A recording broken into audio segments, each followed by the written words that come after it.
A double dose of good news for your Denver Broncos before a win, and they are in situation against the Los Angeles Chargers on Thursday Night Football, a game that was flexed in because the entire NFL wants to watch Bo Nix in primetime. We have good injury news. We have a sense of belief from this team that the playoffs are just the start for what we have going on. We get injury updates for the Chargers for ourselves. Way more in this video. If you're new to the channel, I'm a diehard Denver Broncos fan named Ben. Helps me out a ton if you like the Broncos too. If you would like and subscribe, let's dive in. All offseason long, we had quotes coming up from these Denver Broncos that showed they're not surprised by what's happening right now. They expected this to happen, and yet the entire national media and a lot of people in Broncos country ignored it and just said, well, of course they said they have high expectations for the team. Like everyone says that, and no one believed them then. And so the question is, are you going to believe them now? Because they're taking those claims even further, just saying, we're not trying to back into the playoffs. We're not trying to limp into the playoffs. I don't care that we're winning, like we have a winning record for the first time since 2016. This is just the floor for what this team has. So as we're looking at it as Broncos fans, it's win one of the next three and you're in. But is that how Bo Nix is looking at it? Absolutely not. I just love the moxie that you see from him. Moxie is the word Sean Payton uses. Bo Nix was asked, like, hey, the situation is win and you're in. Win one of the next three and you're in. Is that how you look at it? Bo Nix, as defiantly as Bo Nix can reply, looks at the... You got 3 games to win 1, but that's not the way you want to look at it, right? Yeah, we got 3 games to win 3 and go into the playoffs and win a Super Bowl. We've got 3 games to win 3 games and go into the playoffs and win the Super Bowl. Like, and you just look at, he is a very mild-mannered dude, and then you just see him turn it on in the actual games, like that amazing clip of him just staring down the Raiders defender.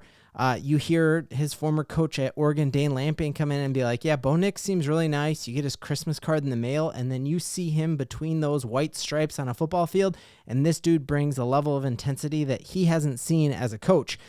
You see that followed up. We heard Mike McGlinchey asked about it, and he's like, Denver deserves a deep playoff run. Then Garett Bolles just the other day said, hey, this city deserves us to be back and making a deep run in the playoffs. So he's not just saying like, hey, we're going to back in, maybe get that 7 seed and play it close against Buffalo. It's like, no, this team is going to make a deep dive in the playoffs. And you ask like, well, how is that even possible? How could this team make a deep dive? And I look at the actual stats and I put all these 8 years of misery behind us and say, how, if you just looked at this totally objectively, like took the team logos off, would you take the best team at pass protection in the entire NFL by every measurable standard? So this is PFF is looking at it. ESPN has a separate grade.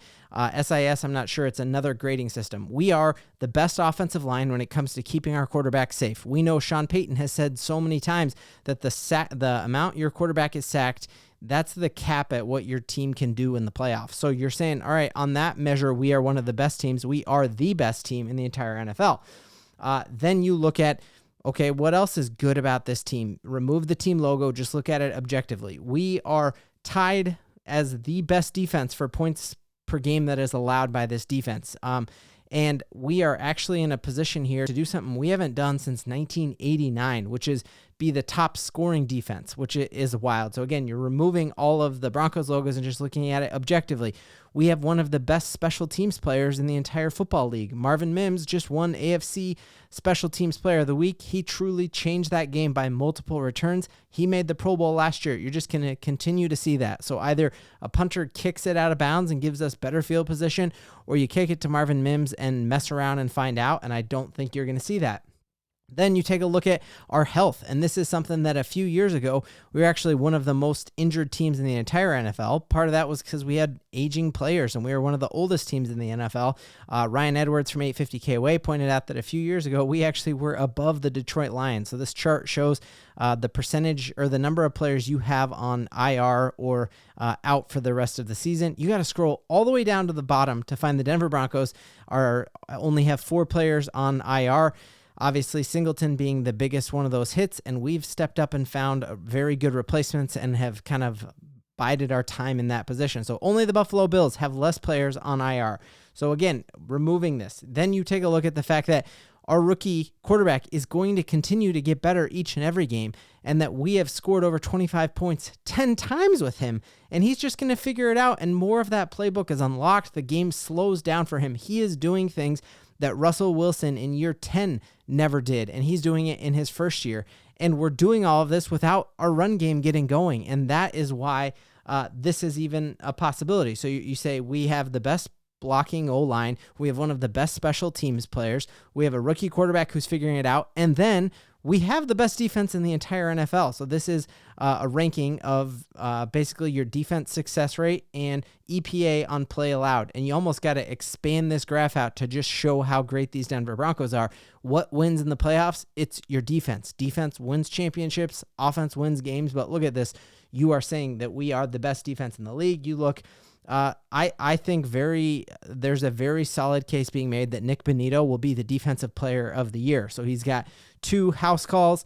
Love all the stuff Perna's doing, saying like Casa Bonita, because Casa means house in Spanish, and he's had that amazing fumble return, which was basically an interception, and then that interception of Jameis for a touchdown. And you're looking, he's only a game behind Trey Hendrickson for the sack lead.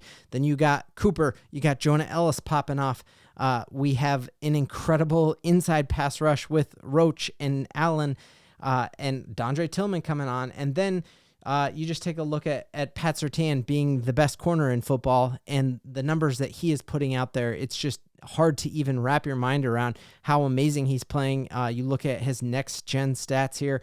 And that he has allowed the fewest targets amongst cornerbacks with at least 40 targets, and he's played against some incredible wide receivers. And it's easy to look at, like, the Jets haven't played against the kind of wide receivers that Pat Surtain has, and he has completely shut them down and taken them out of the game. He's allowing 32 passer rating when he's targeted, and you'll take that every single time. So we have the best defense, the best blocking offensive line, the best corner in football, probably the defensive player of the year, the best special teams player, and none of this should be a surprise for us. The one thing that is going to truly cap my playoff predictions is we have 3 weeks now to figure out this run game.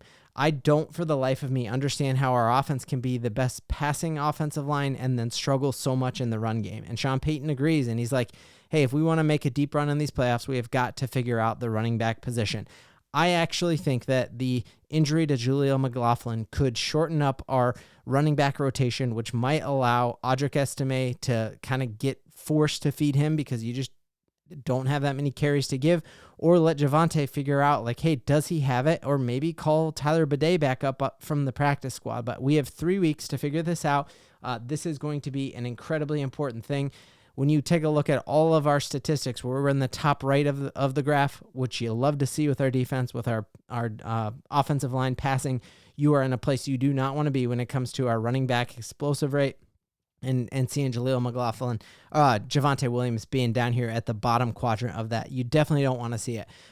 What you will hear when you hear Philip Lindsay talk about it, when you hear interviews with former running backs, is they say that running the rock, it is a habit that you get into and you get in a rhythm. And so perhaps one of the reasons that has capped our running back ceiling is that they haven't been able to get in that rhythm because they are not getting regular carries because you have a running back rotation and a stable of backs. And so my hope is that with Jaleel being questionable for our Thursday night game against the Los Angeles Chargers, we are going to have a running back room of 2. Is that going to let one of those guys catch a rhythm, and we're going to figure that thing out before the playoffs? Let me know, what are your final score predictions for the Chargers? We got Riley Moss participating in walkthroughs the other day, so perhaps he's back. We see Pat Surtain is back and will be playing on Thursday night. Some questionable. There's 9 players currently listed on the Los Angeles Chargers injury report today. We will get their final rulings, their final game status. I will post in my community tab. But Denver Broncos are going to beat the Chargers. They are going to lock in a playoff spot with 2 games to play, and that's something we can all believe in. And remember, when I make this last jumper before game time, I am 100%. When I make it, the Broncos win. When I miss it, the Broncos lose. So Broncos country, it's time for the playoffs.